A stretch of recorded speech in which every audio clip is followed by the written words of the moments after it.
নির্বাচনের ব্যবস্থাটা না করে আপনারা যদি জাতীয় নির্বাচন করেন, তাহলে ওই পুরানো বন্দোবস্ততেই আমরা ফিরবো।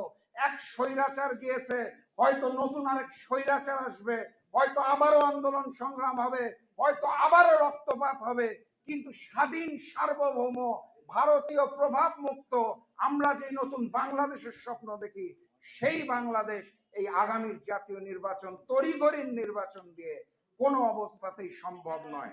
অতএব আমি বড় বড় রাজনৈতিক দলকে অনুরোধ করব, আরেকবার ভেবে দেখেন। হয়তো তড়িঘড়ির নির্বাচন দিয়ে ক্ষমতায় আসতে পারবো, কিন্তু সেই ক্ষমতা কিন্তু টিকিয়ে রাখা যাবে না।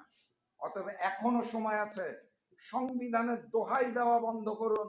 যখন একটি দোসর, গণহত্যাকারীর দোসর জাতীয় পার্টির নিষিদ্ধর প্রসঙ্গ আসে, তখন বিএনপি বলে এটা আমাদের দায়িত্ব না, জনগণের দায়িত্ব।